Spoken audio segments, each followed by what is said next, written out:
பல்சமய நல்லுறவு இயக்கம் சார்பாக நடைபெற்ற சமத்துவ பொங்கல் விழா. பேரூர் தமிழ் கல்லூரியில் நடைபெற்ற விழாவில் இந்துக்கள், இஸ்லாமியர்கள், கிறிஸ்தவர்கள், சீக்கியர்கள், பொதுமக்கள் ஒன்றிணைந்து பொங்கல் வைத்து மகிழ்ச்சி. தமிழர் பாரம்பரிய பண்டிகையான பொங்கல் பண்டிகை உலகம் முழுவதும் உள்ள தமிழர்கள் மட்டுமின்றி தமிழ் பண்பாடு, கலாச்சாரம் உள்ளிட்டவற்றை போற்றும் பலர் வெகு விமர்சையாக பொங்கல் பண்டிகையை கொண்டாடி மகிழ்கின்றனர்.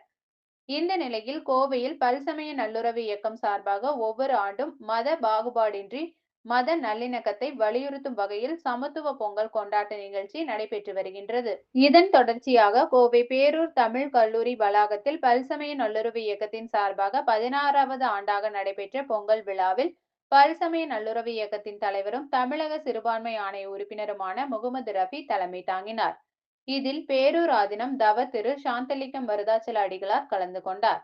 நிகழ்ச்சியில் வாழை நட்டு, கரும்பு, பொங்கல் வைத்து தமிழின பாரம்பரிய முறைப்படி பொங்கல் பண்டிகை கொண்டாடப்பட்டது. இந்துக்கள், இஸ்லாமியர்கள், கிறிஸ்தவர்கள், சீக்கியர்கள், பொதுமக்கள் பொங்கல் பானையில் அரிசி, வெல்லம், பால் இட்டு பொங்கல் பொங்கினர். பொங்கல் விழாவில் கொலவையிட்டு ஆடல் பாடல்களுக்கு நடனமாடி, கண் கட்டி, பானை உடைத்து பொங்கல் கொண்டாடினர்.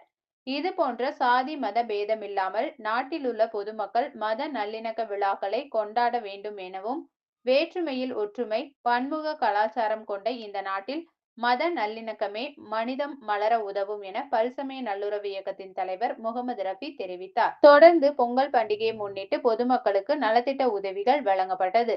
இந்நிகழ்ச்சியில் ரத்னபுரி முகமது அலி, மாவட்ட தலைவர் வழக்கறிஞர் முகமது இஸ்மாயில், சந்திரசேகர், காமராஜ், டிஸ்கோ காஜா, எஸ். பஷீர், கோட்டை செல்லப்பா, அபுதாஹிர், அய்யூப் பாகவி, அப்துல் ரஹ்மான், டோனி சிங், அருட்தந்தை ரஃபேல், ராதாகிருஷ்ணன் உட்பட பலர் கலந்து கொண்டனர்.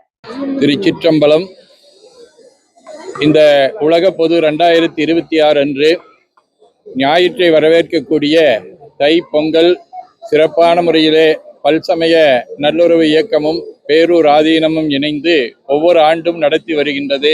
அந்த வகையிலே இன்று பல்வேறு சமயங்களை சார்ந்தவர்கள், இந்து சமயம், கிறிஸ்தவ சமயம், இஸ்லாமிய சமயம், சீக்கிய சமயம், சமண சமயம் என்கின்ற பல்வேறு சமயத்தை சார்ந்த சமய தலைவர்கள் அனைவரும் ஒன்று கூடி பொங்கலோ பொங்கல் என்கின்ற அடிப்படையிலே இங்கே கல்வி நிறுவனத்திலே படிக்கக்கூடிய பள்ளி, கல்லூரி மாணவ மாணவிகளோடு இணைந்து இந்த சமத்துவ பொங்கலை கொண்டாடி கொண்டிருக்கின்றோம். இந்த பொங்கலின் நோக்கம் ஒற்றுமை ஓங்க வேண்டும், அன்பு மேலோங்க வேண்டும், அமைதி நிலவ வேண்டும், என்றும் சகோதரத்துவம் திகழ வேண்டும் என்பதாகும். அத்தகைய பொங்கல் நாடு